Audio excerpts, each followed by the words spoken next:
Design of nozzles and opening in unfired pressure vessels. Openings are provided in pressure vessels for functional requirements such as inlet and outlet connections, drain pipe connections to remove the contents, pressure gauge connections to mount the pressure gauges to know the pressure, safety devices connection, and manholes. To do all these connections, nozzles and openings are required. But due to these openings, for the nozzles, there is discontinuity in a pressure vessel shell. The stress concentration at the opening can be reduced by providing the reinforcement in the vicinity of opening. This can be achieved by either one or combination of the following methods. First, providing the additional thickness to the vessel wall itself near the nozzle to reduce the stress concentration. And second, use of separate reinforcing pad attached to the vessel wall covering an area surrounding the opening. And third one is providing the additional thickness to the nozzle. All these three things are done to reduce the stress concentration because hole creates discontinuity in the wall of a vessel shell and which results into stress concentration. And to avoid this, there are three different methods that we have discussed, out of which the most commonly or most widely used method for designing the reinforcement for a nozzle is area for area method of compensation. In this method, the area of material is removed. In this method, the area of material removed is compensated by providing additional area of material.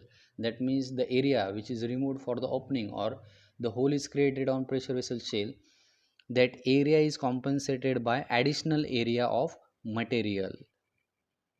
And how it is added?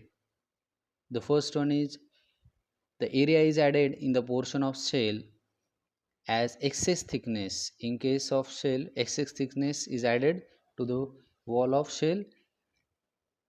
And second, in the portion of nozzle outside the vessel as excess thickness.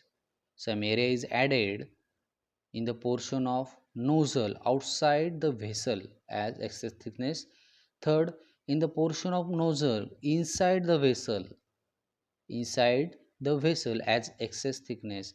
And fourth one, in the reinforcement pad or compensation ring. That means in this area of for area method, some excess area or excess thickness is added as an area to reduce the stress concentration. Now we'll discuss how it is done. Now this figure is for area method of compensation to reduce the stress concentration in the opening. There are various parameters.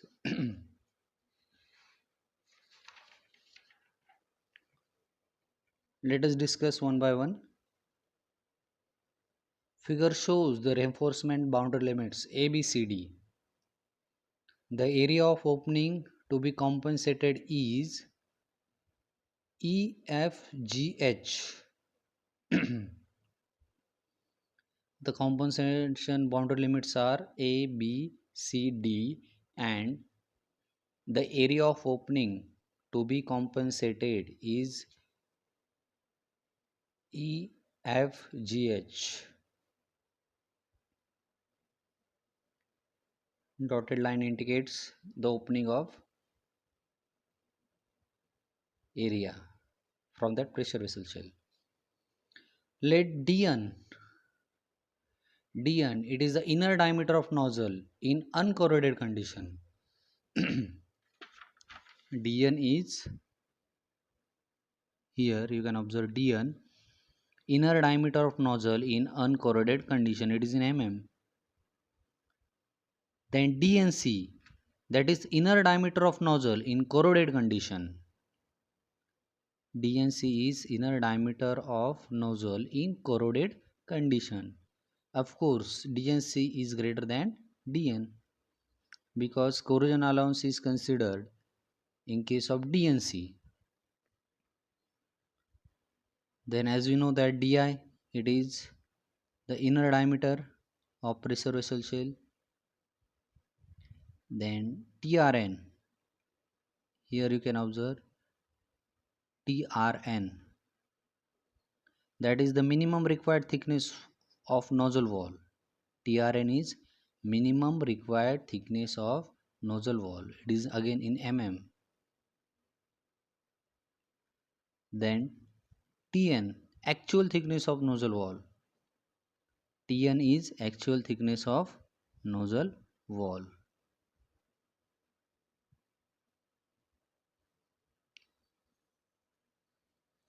trs, that is the minimum required thickness of vessel shell in mm. Here you can observe trs. ts is the actual thickness of vessel shell, and trs, that is the minimum required thickness of pressure vessel shell. C is corrosion allowance, and we know that pi is design pressure or internal pressure. Sigma level we required for design, that is allowable tensile stress for vessel shell and nozzle, it is in newton per mm square. Neta, efficiency of welded joints, here there are the parameters. Neta, efficiency of welded joints in nozzle. Neta L, that is efficiency of longitudinal welded joints in vessel shell. Now H1 and H2.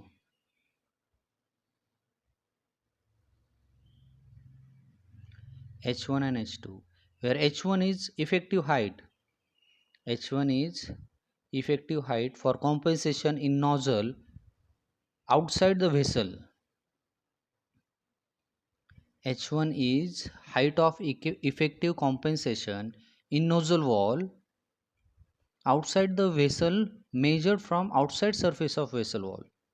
H1 is height measured from outside wall of pressure vessel shell, while H2, it is the height of effective compensation in nozzle wall. H2 is height of effective compensation in nozzle wall inside the vessel measured from inside surface of vessel wall.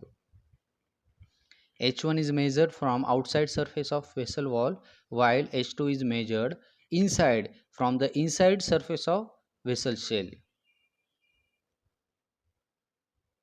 These are the effective heights for compensation in nozzle wall, H1 and H2.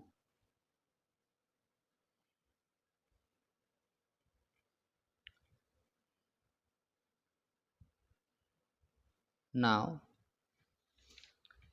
estimation of nozzle parameters. The inner diameter of nozzle is, it is in corroded condition, so the dnc is equal to dn plus 2 times c. As we know that dnc is inner diameter of nozzle in corroded condition, that means corrosion allowance is considered, so 2 times c is added, that is dn plus c, and accordingly the minimum required thickness of the nozzle wall is trn. Minimum required thickness for the nozzle wall is pi dn upon 2 times sigma allowable neta minus pi minus pi,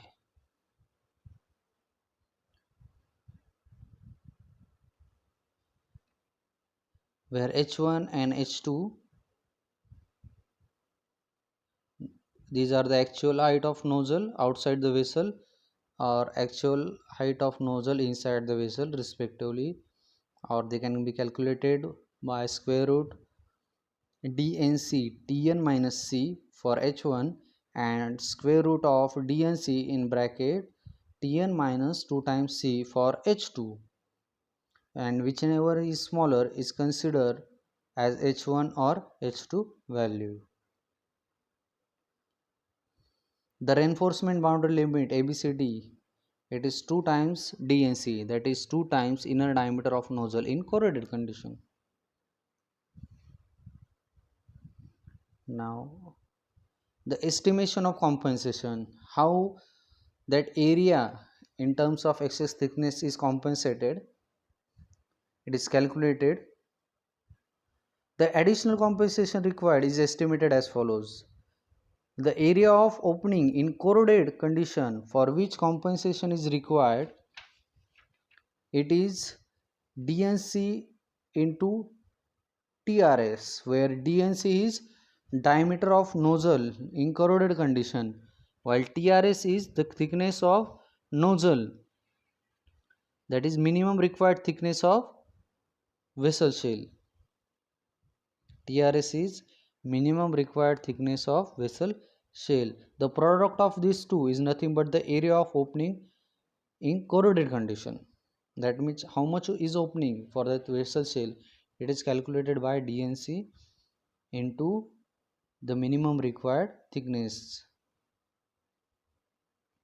Now the area available for compensation. The area of excess thickness in the portion of vessel shell is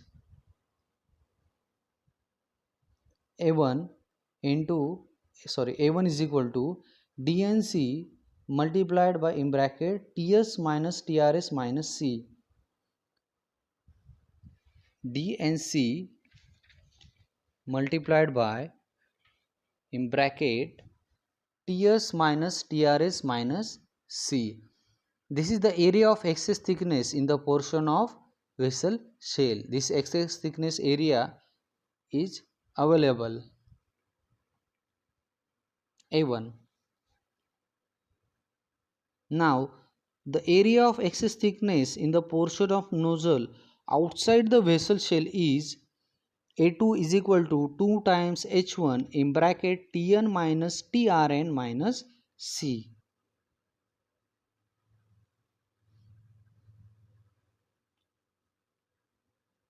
Where Tn is actual thickness of nozzle, Tr is required minimum required thickness of nozzle, and C is the corrosion allowance. And A2 is what? A2 is the area of excess thickness in the portion of nozzle outside the vessel shell. What actually these areas are? These are the areas that we need to add by area for area method. That means excess thickness in terms of area is added to compensate the stress concentration. Okay, so now this A2 is what? A2 is the excess thickness in the portion of nozzle outside the vessel shell. That means the part which comes at outside, that is A2, outside the nozzle portion.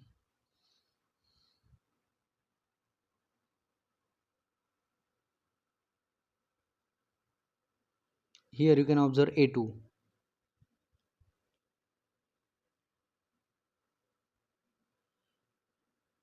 A1 is the area of excess thickness in the portion of vessel shell. That is A1 in the portion of vessel shell. A2 in the outside the nozzle. Excess thickness outside the nozzle. It is added. A2.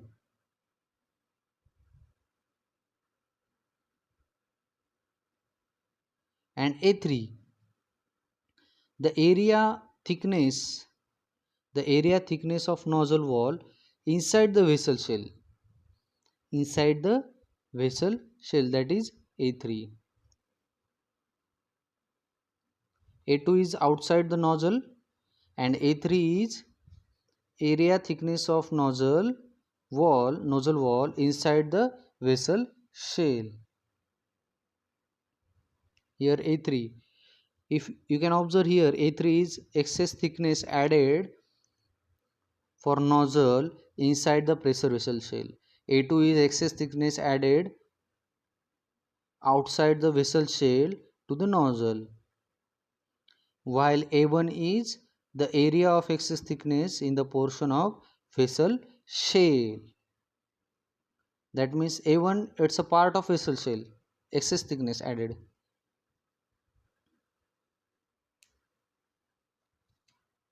And AR is what? Area of opening in corroded condition. AR, that is the boundary lines you can observe. EFGH, area of opening in corroded condition.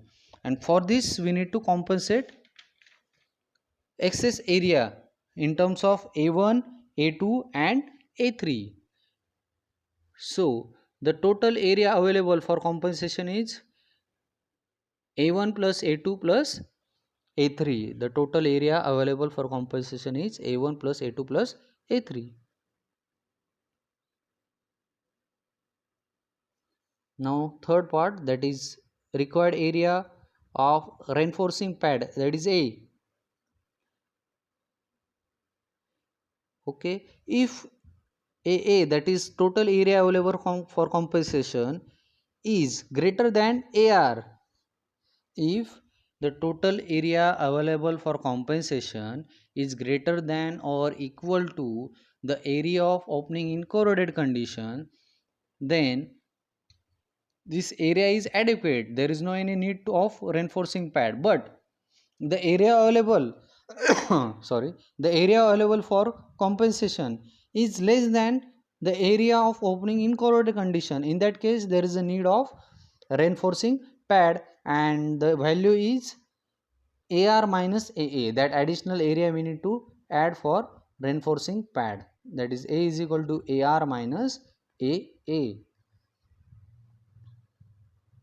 And the dimensions for that reinforcing pad are DPO, outer diameter of reinforcing pad, DPI, inner diameter of reinforcing pad, TP is the thickness of that pad, and it can be calculated by A is equal to, in bracket, DPO minus DPI, that is the difference of diameters of outer and inner, multiplied by its thickness, that is the dimensions for reinforcing pad.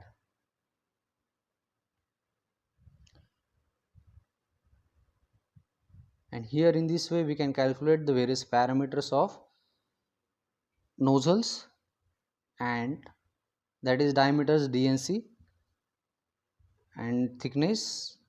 Along with this, how much area is compensated for the area of opening in corroded condition.